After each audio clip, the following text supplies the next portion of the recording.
Hi guys, I'm Anvita Divedi from Target for IQ, and this is the company law video series. And in this series, we have already talked about the features of the company, types of the company, important definitions used under the Company Act 2013. So I have already talked about those things enough, and today I'm gonna talk about the promotion of the company. तो देखिए इसके पहले जो भी चीज़ें मैंने company के बारे में बताई हैं, जो भी वीडियोस मैंने बनाए हैं, वो कंपनी के बारे में बेसिक इन्फॉर्मेशन थी जो कि आपको कंपनी एक्ट समझने के लिए इम्पॉर्टेंट है। तो अगर आपने वो वीडियोस नहीं देखे हैं तो please you can access to our playlist of the company law and you can watch all those videos. और अब जो मैं टॉपिक शुरू करने जा रही हूँ तो इसका जो ये जो टॉपिक्स हैं इसके बारे में मैं आपको थोड़ा सा ब्रीफ में बता देती हूँ कि मैं अब मेनली 3 टॉपिक से डील करूँगी। इसमें फॉर्मेशन ऑफ द कंपनी आता है, इनकॉर्पोरेशन आता है कंपनी का, और प्रमोशन आता है। तो आज मैंने प्रमोशन उठाया है, प्रमोशन ऑफ द कंपनी, और in the upcoming videos I will deal with the formation and incorporation of the companies. So and these are the important videos because क्या है ना कि ये जो प्रमोशन है या फिर इनकॉर्पोरेशन है या फॉर्मेशन है, इन सब से डायरेक्ट क्वेश्चंस बनते हैं एग्ज़ाम में, स्पेशली बिहार के एग्ज़ाम में। तो जो भी बच्चे बिहार की जुडिशरी की तैयारी कर रहे हैं या किसी भी और स्टेट की जुडिशरी की तैयारी कर रहे हैं, तो उन सारे लोगों के लिए मैं बता दूं कि ये जो क्वेश्चंस, ये जो टॉपिक्स हैं, प्रमोशन, फॉर्मेशन, इनकॉर्पोरेशन, ये सारे बहुत ही इंपॉर्टेंट टॉपिक हैं। तो let's start with the topic promoters of the company. देखिए जनरली हमसे क्वेश्चन भी मैं आपको बता देती हूँ, जनरली पूछा जाता है कि what are the promoters of the company या what is the promoter of the company, और क्या इनके फंक्शंस होते हैं, या फिर ये पूछा जाता है कि इनके राइट्स एंड लाइबिलिटीज़ क्या होती हैं, इनकी लीगल पोजीशन क्या होती है। इस तरीके के क्वेश्चंस जनरली एग्जाम में बनते हैं, तो मैंने उसी को ध्यान में रख के वीडियो बनाया है। Let's start with the topic. So देखिए पहले तो ये जान लेते हैं कि प्रमोटर्स एक्चुअली में क्या होते हैं। देखिए जो हमारा कंपनी एक्ट 2013 है, उसके सेक्शन 2 क्लॉज 69, सेक्शन 2 क्लॉज 69 में प्रमोटर्स की डेफिनेशन दी हुई है। तो ये प्रमोटर्स क्या होते हैं मैं आपको बता देती हूँ शॉर्ट में कि देखिए कोई भी बिज़नेस जब हम स्टार्ट करते हैं तो वो अचानक से नहीं स्टार्ट हो जाता है। बिज़नेस जनरली स्टार्ट होता है जब हम उस बिज़नेस का आइडिया कंसीव करते हैं अपने दिमाग में, या फिर बिज़नेस स्टार्ट होता है जब हम उस बिज़नेस के बारे में सोचते हैं। तो जब हम बिज़नेस के बारे में सोचते हैं या हम एक दिमाग में ये चीज़ का नोशन बनाते हैं कि हम बिज़नेस करेंगे, तो हम उस बिज़नेस ये सोचते हैं सबसे पहले कि हम किस चीज़ का बिज़नेस करेंगे। तो बेसिकली वो जो थॉट होता है बिज़नेस खोलने के पीछे, या जो हमारे दिमाग में नए नए, जैसे आजकल नए नए वेंचर्स खुल रहे हैं, तो उनका आइडिया आता है कि नहीं हमें फूड का बिज़नेस करना है और इस पर्टिकुलर तरीके से करना है। या जैसे एक इनोवेटिव आइडिया है फूड ट्रक्स का जो कि जगह जगह ट्रैवल करते हैं। तो इस तरीके के कोई भी बिज़नेस हो, तो उसका जब हमारे दिमाग में आइडिया आता है, जब हम उस आइडिया को कंसीव करते हैं अपने दिमाग में, यानी कि बिल्ड करते हैं उस आइडिया को, तो वो जो लोग उस बिज़नेस के आइडिया को बिल्ड करते हैं वो होते हैं प्रमोटर्स, या फिर उसको प्रैक्टिकल शेपिंग देते हैं। अब प्रैक्टिकल शेपिंग किस तरीके से देते हैं, वो उस बिज़नेस का इनकॉर्पोरेशन कराते हैं, उसके लिए डायरेक्टर्स वगैरह ढूंढते हैं। तो ये सारी चीज़ें प्रमोटर्स करते हैं। ये मेनली प्रमोटर्स की जॉब होती है या प्रमोटर्स का काम होता है। अब जो डेफिनेशन कहती है सेक्शन 2 क्लॉज 69 की, उसके बारे में थोड़ी सी बात कर लेते हैं कि ये डेफिनेशन क्या कहती है। देखिए इसमें मेनली 3 चीज़ें दी गई हैं, 3 पॉइंट इंपॉर्टेंट है। प्रमोटर्स क्या होते हैं कि एक तो जिनका नाम हो प्रोस्पेक्टस में एज प्रमोटर्स, यानी कि प्रमोटर्स हेडिंग के अंदर जिनका नाम प्रोस्पेक्टस में पड़ा हो, तो वो लोग प्रमोटर्स होते हैं। उसके अलावा प्रमोटर्स होते हैं कि जो एनुअल रिटर्न, ये सेक्शन 92 में आपके एक एनुअल रिटर्न रेफर हुआ है। आपको सेक्शन 92 में अभी जाना नहीं है, सेक्शन 92 से हम बाद में डील करेंगे। बट सेक्शन 92 में जब एनुअल रिटर्न रेफर होता है, तो उसमें जब प्रमोटर्स का नाम लिया जाता है, तो जिन लोगों का नाम लिया जाता है वो प्रमोटर्स होते हैं डेफिनेशन के अकॉर्डिंग। फिर उसके बाद जो क्लॉज बी है इस डेफिनेशन का, वो ये कहता है कि ऐसे लोग जिनका कंपनी के अफेयर्स पे कंट्रोल हो। अब वो कंट्रोल कैसे हो, या तो डायरेक्टली हो या फिर इनडायरेक्टली हो। अब डायरेक्टली कंट्रोल होता है या फिर वो डायरेक्टर्स होते हैं, ठीक है, या फिर डायरेक्टर्स पे उनका कंट्रोल होता है, या फिर वो शेयर होल्डर होते हैं, या फिर शेयर होल्डर्स पे उनका कंट्रोल होता है डायरेक्ट, तो वो इनडायरेक्ट कंट्रोल हो गया, या फिर किसी और नेचर से, किसी और तरीके से उनका कंपनी के अफेयर्स पे कंट्रोल होना चाहिए। फिर तीसरा जो क्लॉज है डेफिनेशन का, वो ये है कि जिनके डायरेक्शन पे या जिनके इंस्ट्रक्शंस पे या फिर जिनकी एडवाइस पे जो हमारा बोर्ड ऑफ डायरेक्टर्स है कंपनी का, वो काम करे, वो एक्ट करे, तो वो लोग प्रमोटर्स होते हैं। तो अब आपको क्लियर हो गया होगा कि डेफिनेशन के अकॉर्डिंग प्रमोटर्स क्या होते हैं, और इन जनरल प्रमोटर्स का बेसिक आइडिया आपके दिमाग में आ गया होगा। तो अच्छा, इस डेफिनेशन में एक और बहुत इंपॉर्टेंट चीज़ दी हुई है, इन 3 क्लॉज के अलावा एक प्रोवाइज़ो दिया हुआ है। वो प्रोवाइज़ो क्या कहता है, उसमें लिखा हुआ है कि प्रोवाइडेड दैट, ये जो डेफिनेशन है, ये जो तीनों क्लॉज हैं, वो एप्लीकेबल नहीं होंगे किसी ऐसे पर्सन पे जो प्रोफेशनल कैपेसिटी में काम कर रहा हो। मान लीजिए जैसे इसमें सी क्लॉज है ना, ये कह रहा है कि डायरेक्शन, इंस्ट्रक्शन या एडवाइस देता हो बोर्ड ऑफ डायरेक्टर्स को। तो कई बार क्या होता है कि कंपनी प्रोफेशनल कैपेसिटी में, कंपनी को लगता है कि मुझे किसी एक्सपर्ट सलाह की ज़रूरत है, किसी एक्सपर्ट एडवाइस की ज़रूरत है, तो वो लोग जो प्रोफेशनल्स होते हैं उस पर्टिकुलर फील्ड के, उनको अपॉइंट करते हैं कंपनी से रिलेटेड या बिजनेस से रिलेटेड एडवाइस देने के लिए। तो जो लोग स्पेशली अपॉइंट किए जाते हैं प्रोफेशनल तौर पे कंपनी को एडवाइस देने के लिए, यहाँ पे उन लोगों की बात नहीं हो रही है, वो लोग प्रमोटर्स की कैटेगरी में फॉल नहीं होंगे। या फिर ये जो सेक्शन 2 क्लॉज 69 है जो कि प्रमोटर्स की डेफिनेशन बता रहा है, वो उन लोगों पे एप्लीकेबल नहीं होगा जो प्रोफेशनल कैपेसिटी में डायरेक्शन दे रहे होंगे, एडवाइस कर रहे होंगे डायरेक्टर्स को। ठीक है, ये आपको प्रोवाइजो क्लियर हो गया। अब हम चलते हैं फंक्शंस पे, प्रमोटर के फंक्शंस क्या क्या होते हैं। देखिए टोटल मैंने 10 फंक्शंस यहाँ पे आपको बताए हैं, just we will have a quick look over them. और ये जो फंक्शंस हैं इनमें आपको बहुत डीप में नहीं जाना है, बस आपको समझ लेना है। इससे आपको जो प्रमोटर्स हैं उनका एक और क्लैरिटी मिल जाएगी कि प्रमोटर्स का एक्चुअल में काम क्या होता है, या प्रमोटर्स क्या होते हैं। देखिए पहला मैंने आपको बता दिया कि वो आइडिया कंसीव करते हैं, ये मैंने जनरल डेफिनेशन में ही बता दिया है प्रमोटर्स की। यानी कि जो बिजनेस का आइडिया सबसे पहले जिसके दिमाग में आता है और फिर वो बिजनेस खोलता है, उसके लिए मेहनत करता है, तो वो प्रमोटर होगा। ठीक है, कंसीव एन आइडिया, और इसके अलावा बिजनेस की पॉसिबिलिटीज़ एक्सप्लोर करते हैं। देखिए सिर्फ आइडिया कंसीव करने से तो काम चलता नहीं है, आपको भी पता है कि मार्केट में जब आप आते हैं, बिजनेस खोलते हैं, तो आपको बहुत सारी पॉसिबिलिटीज़ देखनी पड़ती हैं कि क्या प्रॉफिट है, क्या लॉस है, किस तरीके से बिजनेस वर्क करेगा, और किन किन रीजन्स में हम बिजनेस को एक्सपैंड कर सकते हैं। ये सारी पॉसिबिलिटीज़ जो लोग एक्सप्लोर करते हैं। दूसरा जो प्रमोटर्स का फंक्शन होता है वो ये है कि जो जैसे मान लीजिए अगर आप ओरिजिनल बिजनेस नहीं खोल रहे हैं, आप किसी और का बिजनेस परचेज कर रहे हैं, तो in case of purchasing of the business जो नेसेसरी नेगोशिएशन होता है दूसरी पार्टी से जिससे आप बिजनेस परचेज कर रहे हैं, तो जो लोग नेसेसरी नेगोशिएशन करते हैं वो प्रमोटर्स होते हैं, या फिर ये प्रमोटर्स का काम होता है कि वो कंडक्ट करें necessary negotiation in case of purchasing the business. ये हो गया आपका दूसरा फंक्शन प्रमोटर का। तीसरा जो काम होता है प्रमोटर्स का, वो जैसे बिजनेस का आइडिया आया तो कंपनी जब आप फॉर्म करेंगे तो कंपनी बिना मेंबर्स के तो फॉर्म नहीं होगी। अब वो मेंबर्स कौन होंगे, तो ये जो प्रमोटर्स होते हैं जिनके दिमाग में बिजनेस का आइडिया आता है, वो कंपनी के मेंबर्स ढूंढते हैं, कंपनी के लिए फर्स्ट डायरेक्टर्स ढूंढते हैं, यानी कि जो फर्स्ट सेट ऑफ डायरेक्टर्स होंगे कंपनी के, वो ये लोग अपॉइंट करते हैं, ये लोग ढूंढ के बनाते हैं। तो ये हो गया। फिर कुछ नेसेसरी चीज़ें होती हैं कंपनी से रिलेटेड जो प्रमोटर ही डिसाइड करता है।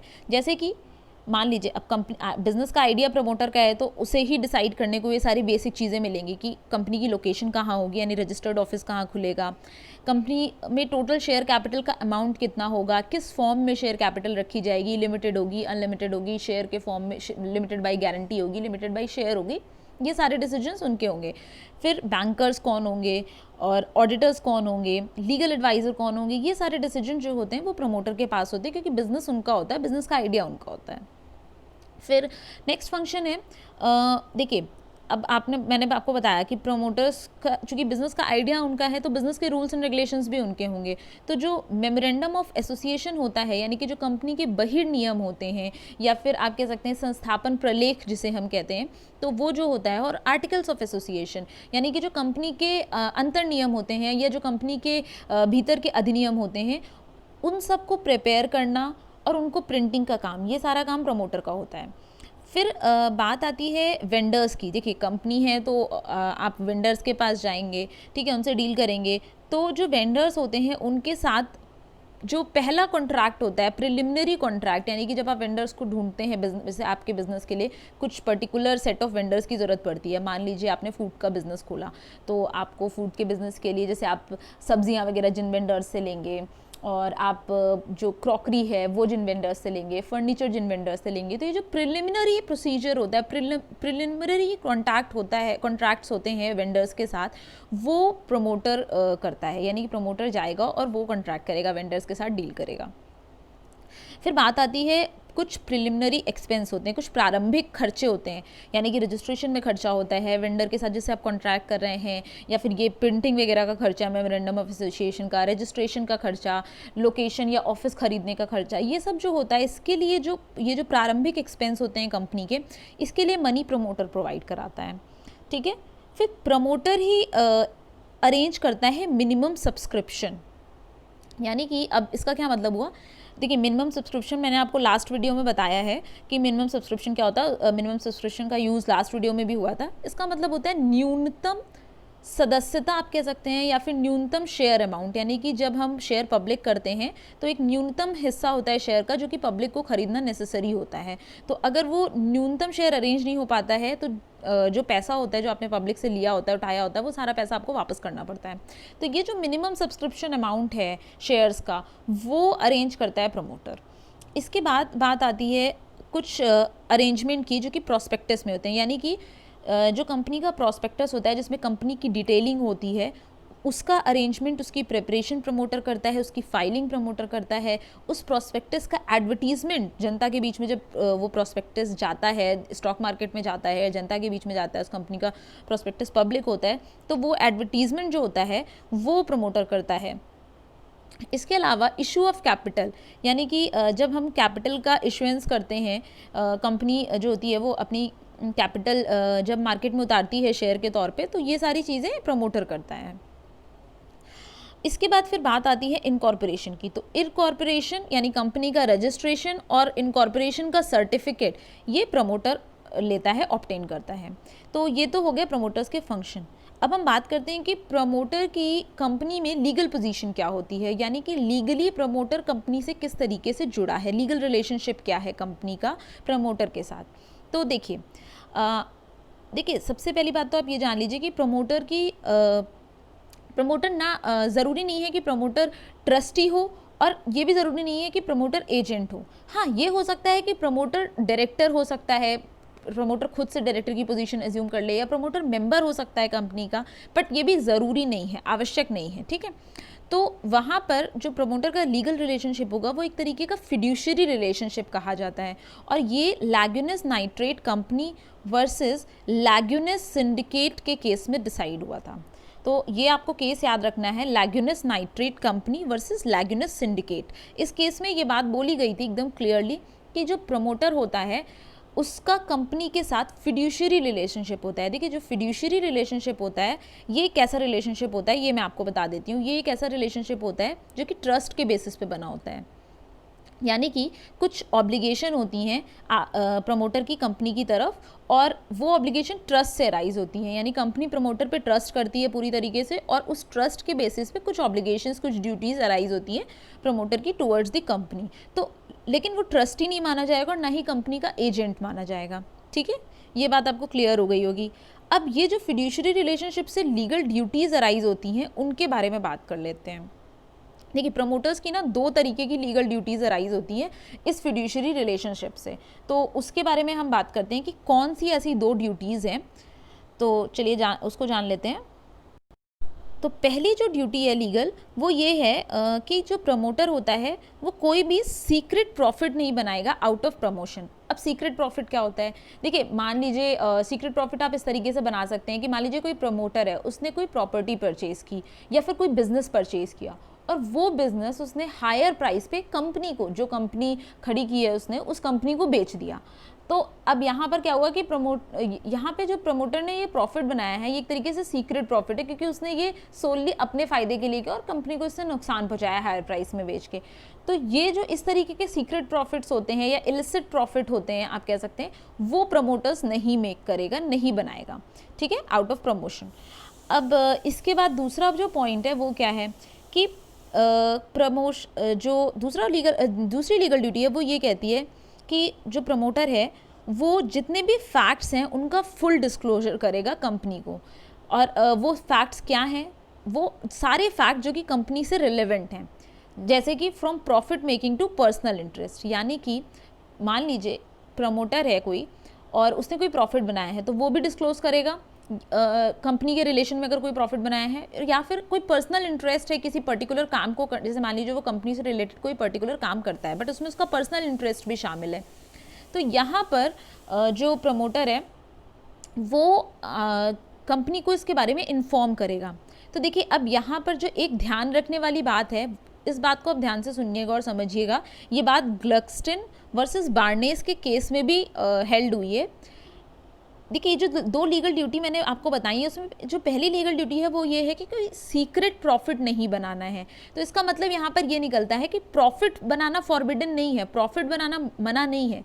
कोई भी प्रमोटर प्रॉफिट बना सकता है कंपनी से, लेकिन नॉन डिस्क्लोजर इज फॉरबिडन, यानी कि आप उसको छुपा नहीं सकते उस प्रॉफिट को। सीक्रेट प्रॉफिट मना है, प्रॉफिट नहीं मना है, सीक्रेट प्रॉफिट मना है। तो यानी कि आपको फुल डिस्क्लोजर करना पड़ेगा। तो एक तरीके से ये दोनों ड्यूटीज़ एक दूसरे से रिलेटेड हैं।